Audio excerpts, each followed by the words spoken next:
Therapeutic brushing is a deep pressure proprioceptive input protocol developed by Patricia Wilbarger to help kids learn to regulate their sensory system. It is the use of a little surgical brush like this one, using it to brush against the skin to apply a deep pressure and apply proprioceptive input to a child's body. It is used to treat sensory overresponsiveness where normal stimuli like lights and sounds that normal to us we are able to take in and kind of ignore is too much for a child. It's overpowering and they aren't able to get away from it. Or it could also be used to treat sensory underresponsiveness where those normal things that kind of help wake us up, keep us going, a child doesn't react to. So the use of the brushing, so using this little surgical brush, and then also what we call joint compressions, which are quick pumps of the body in alignment to help move the body and just kind of get your child feeling things, can really help make a big difference in a kid's sensory system. So this is going to be a basic outline of what therapeutic brushing is, but please note that you should be trained by an occupational therapist before attempting this protocol on your child. The first part of the protocol is the brushing. So you use a little brush to brush up and down the different parts of your child's body. You only want to use this specific surgical brush because other brushes may be too hard or too soft, and you could cause other reactions, or you could itch their skin. So make sure you are using this specific brush and that it is in good condition and the little bristles are not kind of pointing out every which direction. So to start, you're going to take your brush and you are going to hold it horizontally and you're just going to brush it up and down your child's body. You're going to apply a lot of pressure and then you're just going to keep going and you're going to go through each part of the body. Your occupational therapist can help you decide what kind of body parts to include in the progression. But oftentimes the arms, the leg, the back, the hands, and the feet are included in this process. So when you are brushing your child's skin, it's recommended that you do it on your child's bare skin. If your child does not tolerate it, you can also go over the clothes, but you don't want to go from the skin to the clothes in one progression. So either stay on the skin or stay on the clothes. Don't try to go back and forth between the two. Also, make sure you never brush your child's face, their chest, their neck, their stomach, or their inner thighs, because these areas tend to be a little bit more sensitive, and you just want to stay away from that and keep it away from those adverse reactions that could happen. So during this progression, try to monitor your child for different autonomic responses. So make sure you watch them for if they're having an increased breathing, increased heart rate, their face starts to get red, or if they do start vomiting. Stop this progression right away and contact your occupational therapist about what could be causing it. Okay, so what we're going to do here is we're going to walk through the therapeutic brushing protocol. So I've got my friend here, and she's going to be our little model. So I have my surgical brush, and we're going to start with her arm. I'm going to hold onto her hand, and I'm going to apply a deep, firm pressure going all the way up and down her arm, hitting the inside, the outside, and just all around it, making sure that each area is getting lots of pressure. So I'm going to go up and down her arm 10 times, applying that deep, firm pressure. When I finish that arm, I am going to move to her back here. As I move to her back, I'm going to have you lean forward. I'm going to do 10 more back here. I'm going to go all the way up and all the way down. I'm applying a lot of pressure, but does it hurt? No, it doesn't hurt. So make sure you apply a lot of pressure, because if you apply too little, you're going to miss out, and you might cause the opposite and might be a little bit of some tickling, and you're going to cause them to be a little bit more defensive even. So now I'm going to go over to this other arm here, go up and down, doing 10 of them. Good. Okay, so after we've done the arms and her back, now we're going to move to her hand. We're going to do both sides of the hand. So when we do the back of the hand here, we're just going to do it the same nice, slow, deep pressure that we were doing before. 5, 6, 7, 8, 9, 10. But then when we do this other side, the palm, we are actually going to go a little bit faster because this is going to be called scrubbing. Our hand has a lot more sensory receptors in it, so we got to activate it a little bit different. So.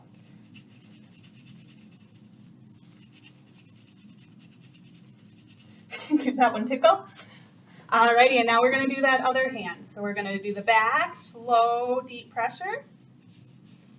8, 9, 10. And then we're going to go fast on that other side. You ready? Yeah. Alrighty, so now we're going to move down to her legs. You want to put them flat on the floor for me? You can bend them like this. Bend them. There you go. You want to do the same with that one?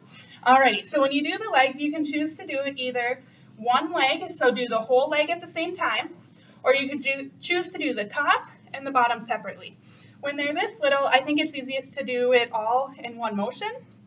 And so we're going to just go up and down that whole leg. And making sure that you're not going to that inner thigh because that has a lot of sensory receptors and is very sensitive.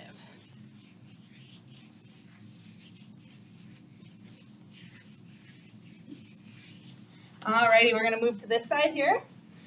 1, 2, 3, 4, 5, 6, 7, 8, 9, 10. Alrighty, now we're also going to go ahead and do the feet. So as we do the feet, I'm going to do the top and the bottom, just like we did the hands.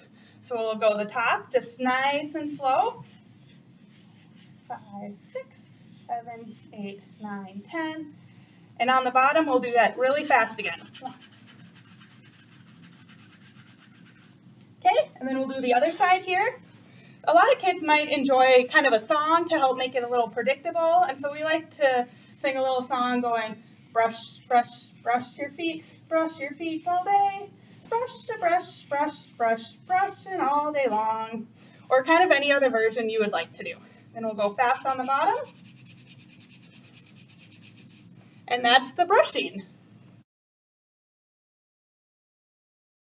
Now we're going to continue with the joint compression. So this is also a very important part and you do not want to skip this. So joint compressions are just quick pumps of each joint as they're in alignment. So like if I take her hand here, I'm going to take her hand and I'm going to pull out her wrist just very gently. I'm going to push it down together. But as you see, her arm is straight all the way through here. So I'm going to start with the wrist, and I'm going to do 10 of them. 1, 2, 3, 4, 5, 6, 7, 8, 9, 10. Now I'll move to her elbow. I'm going to go 1, 2, 3, 4, 5, 6, 7, 8, 9, 10. So my hands are just on either side of the joint, just gently pulling out and then pushing back together. So now I'm going to go to her shoulder. As I do her shoulder here, I'm going to have one hand up on the shoulder. And I'm going to bring this arm up so that it can push back in. So we'll go 1, 2, 3, 4, 5, 6, 7, 8, 9, 10. And we'll go down the other side. So starting with that left shoulder, we'll go 1, 2, 3, 4, 5, 6, 7, 8, 9, 10. Okay, down to the elbow, so keeping it straight. Arms on both sides. 1, 2, 3, 4, 5, 6, 7, 8, 9, 10. Go down to the wrist. 1, 2, 3, 4, 5, 6, 7, 8, 9, 10. And then after that, we're going to continue on with each individual finger. For the sake of the video, we're only going to do 3, but you would do 10 on each finger. So you just grab onto the little finger right down here, gently pull out, and push it back in.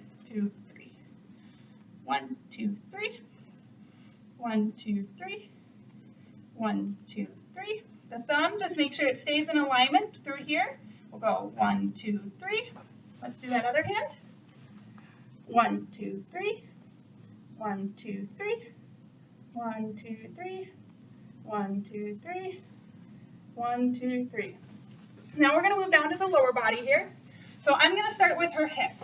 The way she's sitting in this chair, she's got a really good posture going.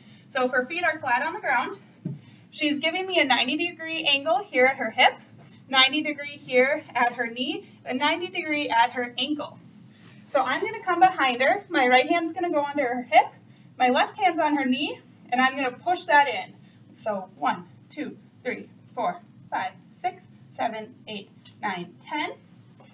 And then the next one would be the knee. So I'm going to pull her knee up, and we'll go 2, 3, 4, 5, 6, 7, 8, 9, 10.